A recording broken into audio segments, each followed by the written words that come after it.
नमस्कार। स्वागत है आपका द न्यूज लॉन्चर पर। मैं हूं अशोक वानखड़े, लेकर आया हूं आपका अपना कार्यक्रम द एक्स रे। बिहार चुनाव नामांकन 2 दिन बाद शुरू हो जाएगा, फेज 1 का। और दोनों तरफ मतलब इंडिया गठबंधन में तो एक आंकड़ा बाहर आ गया, लेकिन एनडीए में घमासान बरकरार है।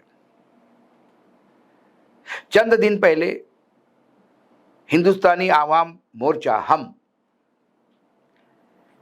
के सुप्रीमो जीतन राम मांझी ने अनाउंस किया था कि यदि मुझे 15 सीटें नहीं मिलती तो मैं 100 सीटों पे उम्मीदवार खड़ा कर दूंगा, मैं गठबंधन से बाहर आ जाऊंगा। उन्हें जनता दल यूनाइटेड और बीजेपी मिलकर 7 सीटें देना चाहते हैं, जो पिछली बार वो लड़े थे, जिसमें से 4 जीते थे। वो गया के 2 सीटों के लिए बहुत जोर दे रहे हैं, शायद एक आध सीट उनमें से मिल जाए तो 8 हो जाएगी। इससे ज्यादा एक भी सीट मिलने की नहीं है। लेकिन अब जितेंद्र राम मांझी ने एक बात कही जो अब सबके चिंता की विषय है। जीतन राम मांझी ने कहा कि अगर उन्हें 15 सीटें नहीं मिलती तो उनकी पार्टी चुनाव ही नहीं लड़ेगी।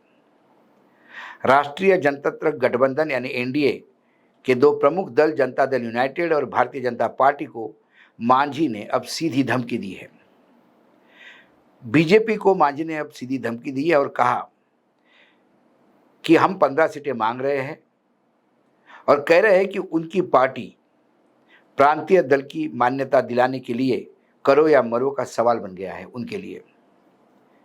मांझी ने पहले ही 15 सीट को करो या मरो ये करके बताया था कि 15 सीटें नहीं मिलती तो उनकी पार्टी 100 सीटें लड़ेगी, लेकिन अब उन्होंने उस बात से यू टर्न लिया।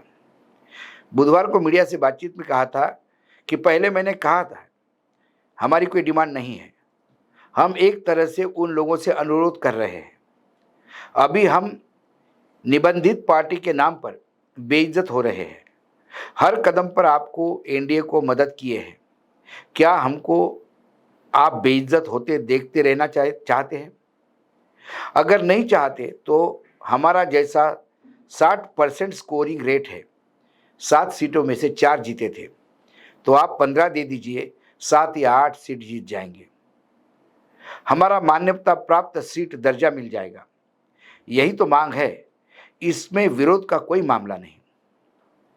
मांझी से जब 15 सीटें नहीं मिलने पर सवाल किया गया तो उन्होंने कहा, लास्ट पे हम यही कह रहे हैं कि अगर ऐसा नहीं हुआ तो हम चुनाव ही नहीं लड़ेंगे। उन्होंने कहा इसमें कोई खराब मैसेज नहीं जाएगा। एनडीए में सीट बंटवारे पे लोक एनडीए में सीट बंटवारे पर लोक जनशक्ति पार्टी रामविलास एलजेपीआर के अध्यक्ष और केंद्रीय मंत्री चिराग पासवान ने सुबह ही कहा था कि अभी बातचीत शुरू हुई है। मांझी ने भी परसों रात कहा था कि अभी बात नहीं हुई है। बिहार भाजपा प्रभारी विनोद तावड़े और चुनाव प्रभारी धर्मेंद्र प्रधान बीते 2 दिनों में चिराग और मांझी के अलावा राष्ट्रीय मोर्चा आरएमएल के अध्यक्ष उपेंद्र कुशवाहा से मिले। माना जा रहा है कि भाजपा के नेता चिराग पासवान, जीतन राम मांझी और उपेंद्र कुशवाहा की डिमांड को लेकर मुख्यमंत्री नीतीश कुमार की पार्टी जेडीयू और भाजपा के नेतृत्व से बात करेंगे। लेकिन ये प्रेशर टैक्टिक्स लगातार बनी हुई है। एक खबर ये भी आ रही है कि भाजपा ने 110 सीटों पे अपना पैनल तैयार किया हुआ है और पैनल तैयार करके वो 3-3 नामों का पैनल लेके अब उसमें जीरो डाउन करने का प्रयास कर रहे हैं। दूसरी ओर जब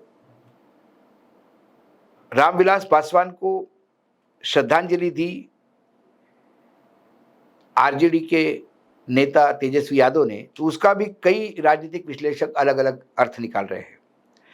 राजनीतिक विश्लेषक मान रहे हैं कि यह सिर्फ श्रद्धांजलि नहीं बल्कि सीट शेयरिंग को लेकर बीजेपी, जेडीयू और एनडीए के ही साथी चिराग पासवान में चल रही खींचतान को लेकर एक संभावित संदेश भी हो सकता है।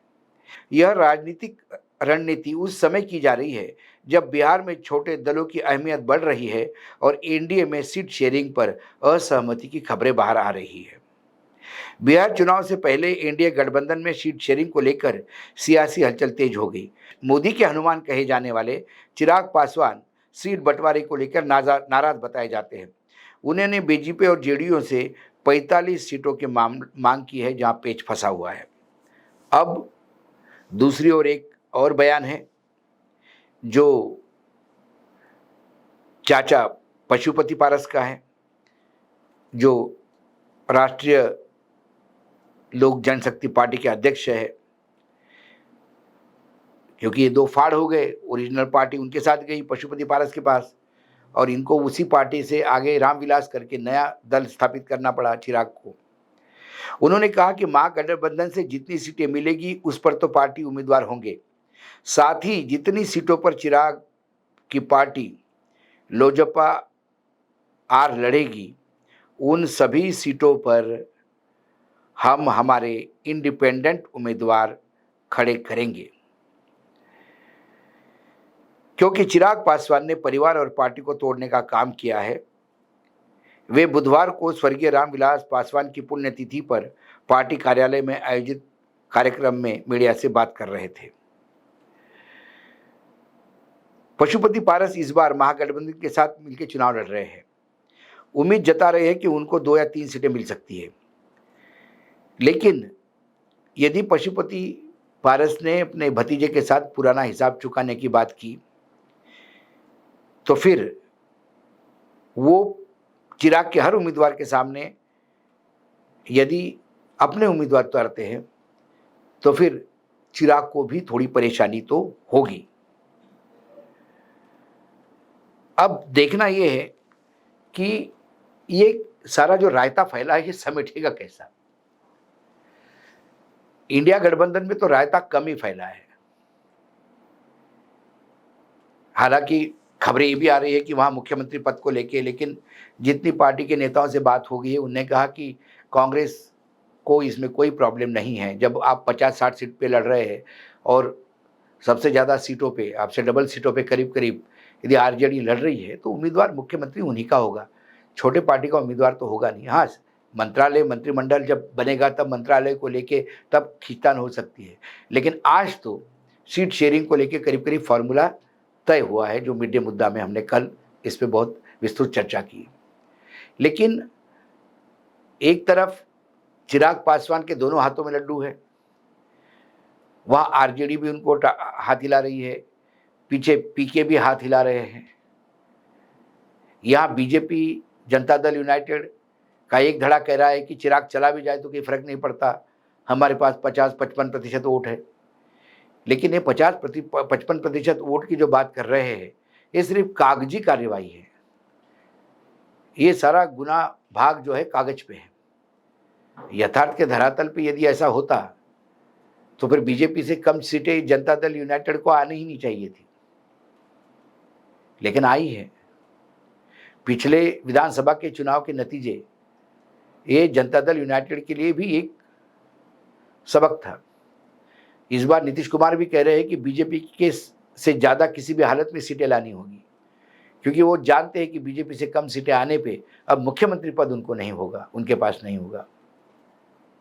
देखते हैं यदि हम पार्टी चुनाव ही नहीं लड़ेगी तो क्या एनडीए के लिए प्रचार करेगी या फिर एनडीए को सबक सिखाने का प्रयास करेगी।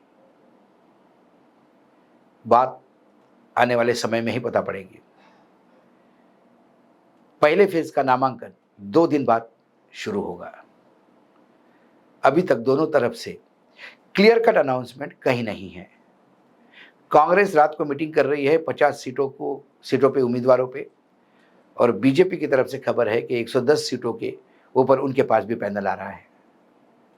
तैयारी सभी दल कर रहे हैं, फॉर्मूला अभी तक बाहर आया नहीं। एक्सरे में मैं देखता हूं तो ये घमासान मुझे अभी 2 दिन तक ही नहीं, पहले फेज के अंतिम दिन जो फॉर्म भरने का अंतिम दिन होगा तब तक ये घमासान चलता हुआ नजर आता है। आज एक्सरे में इतना ही, कल फिर आता हूं किसी विषय के साथ।